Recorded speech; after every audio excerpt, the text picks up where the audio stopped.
Indian IT stocks के साथ आज जो हो रहा है वो पिछले 20 सालों में कभी नहीं हुआ है।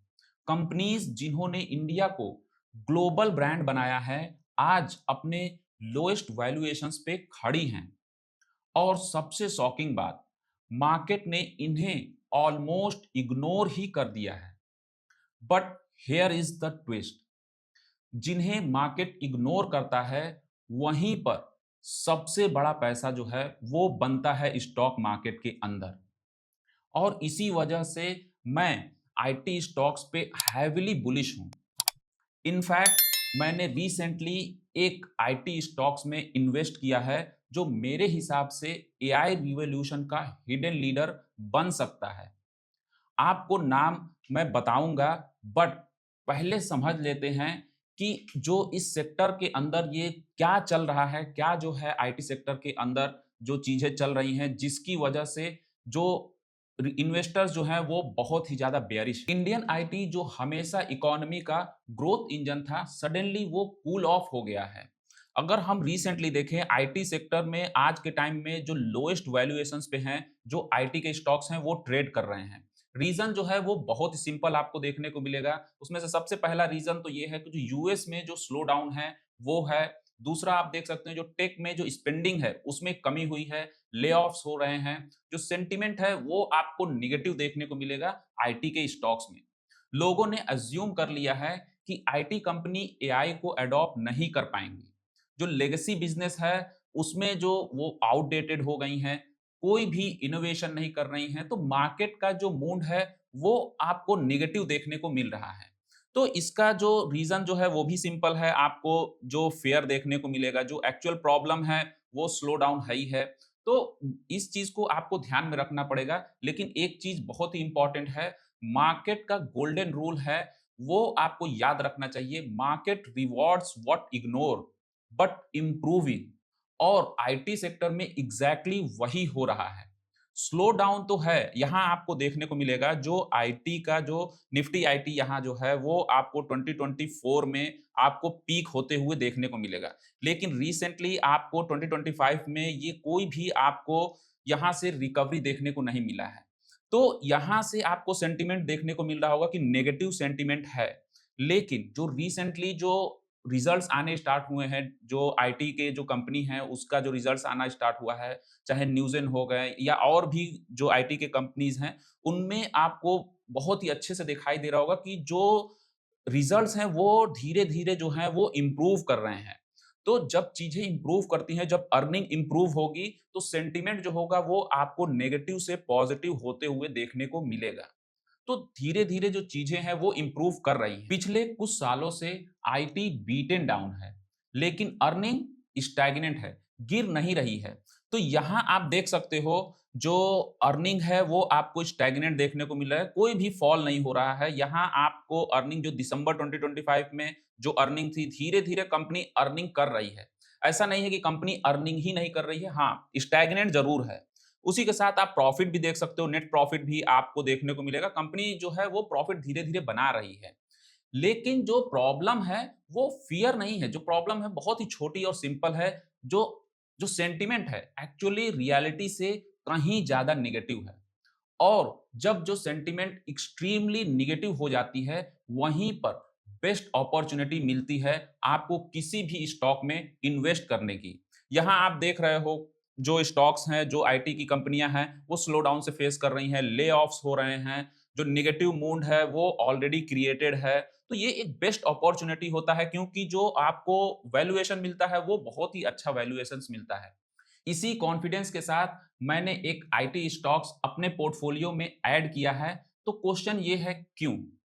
बिफोर वी कंटिन्यू एक छोटी सी बात, ये वीडियो किसी भी बाई या सेल रिकमेंडेशन के लिए नहीं है। मेरा सिंपल गोल है आपको सही इंफॉर्मेशन और क्लियर अंडरस्टैंडिंग देना, ताकि आप अपने खुद का थॉट प्रोसेस डेवलप कर सको। और जब आपके पास जो ये थॉट प्रोसेस डेवलप हो जाएगा तो आप बहुत ही अच्छा डिसीजन ले पाते हो और कन्विक्शन बना पाते हो। और कंपनी का नाम है इंटेलेक्ट डिजाइन एरिना। आपने शायद इसके बारे में, इसका नाम जो है वो ज्यादा नहीं सुना होगा, क्योंकि ये जो कंपनी है वो बी टू सी में नहीं है।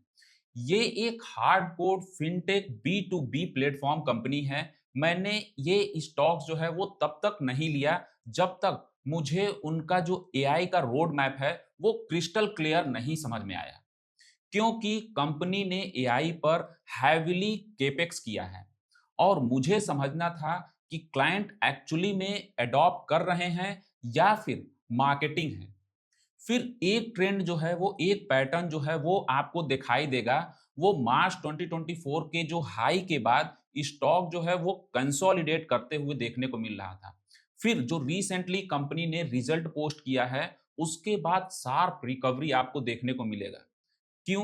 क्योंकि इसका जवाब जो है वो जो कंपनी एआई में इन्वेस्ट कर रही है, जो एआई का केपेक्स कर रही है एआई में, उसमें छिपा हुआ है।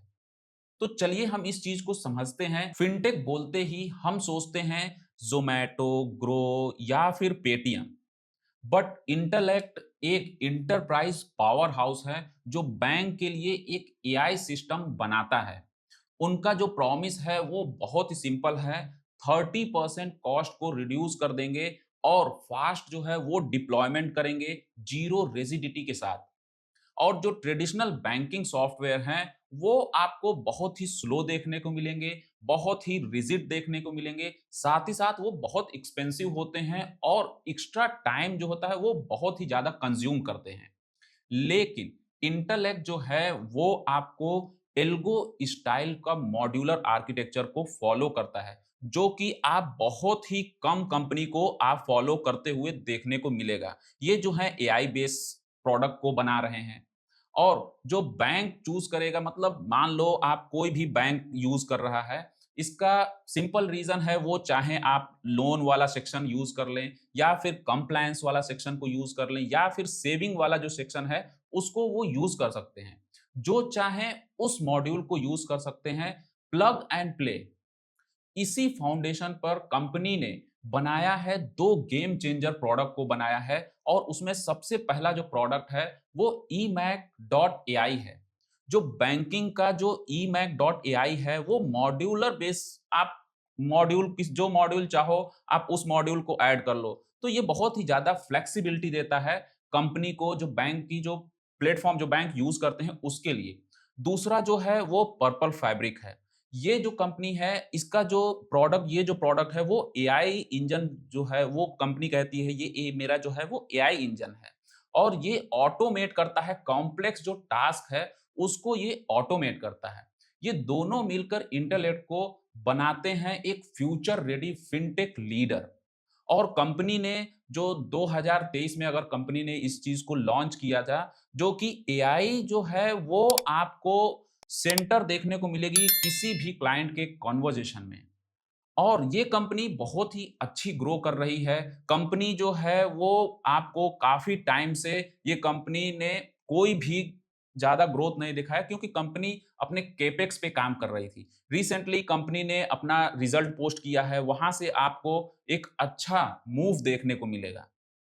तो कंपनी के जो दो प्रोडक्ट हैं वो बहुत ही इंटरेस्टिंग हैं, जो कि आपको eMACH.ai और पर्पल फैब्रिक हैं। कंपनी का इंटरनल टारगेट ऑलरेडी स्ट्रांग है। 20% year on year growth already design है। 25% इबिटा का गाइडेंस है।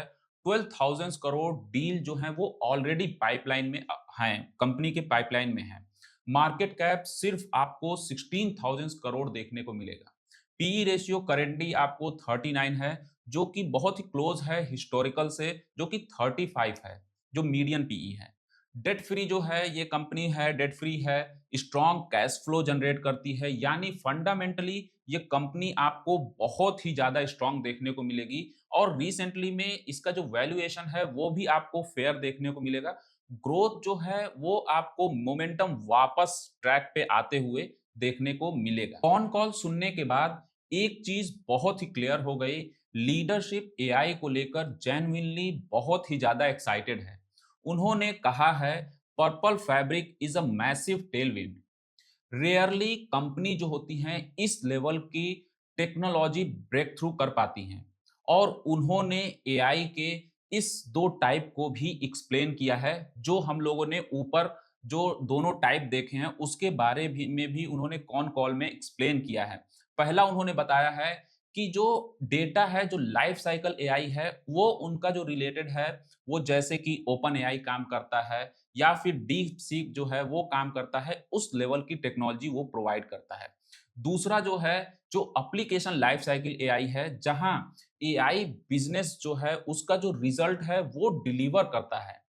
तो पर्पल फैब्रिक जो है वो कैटेगरी 2 में आता है, एंड दैट्स द पावर जो ये प्रोडक्ट डिलीवर करता है किसी भी बैंक को। आईटी स्टॉक अब एक टर्निंग पॉइंट पे खड़ा है। अगले 2-3 क्वार्टर स्लो हो सकते हैं, बट वंस क्लैरिटी रिटर्न, कुछ कंपनी ऐसी हैं जो बहुत तेजी से ग्रो करेंगी। अगर मैं आपको 2 कंपनी बताऊं, तो पहली कंपनी है परसिस्टेंट सिस्टम, जिसने रीसेंट क्वार्टर में बहुत ही अच्छा जो है वो परफॉर्मेंस दिखाया है। टेक्निकली भी आपको बहुत ही स्ट्रांग देखने को मिलेगा, लेकिन पीई आपको 80 देखने को मिलेगा। और दूसरी कंपनी है, वो है कोफोर्ज। पावरफुल एग्जीक्यूशन है, बट हाँ, सेंटिमेंट जो है अभी आईटी के फेवर में नहीं है। तो ये कंपनी आपको उतनी तेजी से भागते हुए नहीं दिखेंगी, लेकिन वंस जो सेंटिमेंट होगा वो टर्न अराउंड करेगा, ये कंपनी जो है वो सबसे तेजी से भागेंगी। करंट सिचुएशन में इंडियन आईटी को इग्नोर किया जा रहा है, पर ग्राउंड रियलिटी बहुत ही अलग है। इंप्रूवमेंट हो रहा है जैसे जैसे क्वार्टर के रिजल्ट्स आ रहे हैं, और जब इंप्रूवमेंट सेंटिमेंट से पहले होता है, वहीं जो है वो मल्टी बैगर अपॉर्चुनिटी दिखती है। क्या AI transformation Indian IT company का नेक्स्ट बिग ब्रेकआउट होगा? आप क्या सोचते हो? कमेंट में जरूर बताना। और अगर आपको ये वीडियो हेल्पफुल लगी हो, तो आप इस वीडियो को लाइक करें, चैनल को सब्सक्राइब करना बिल्कुल ना भूलें।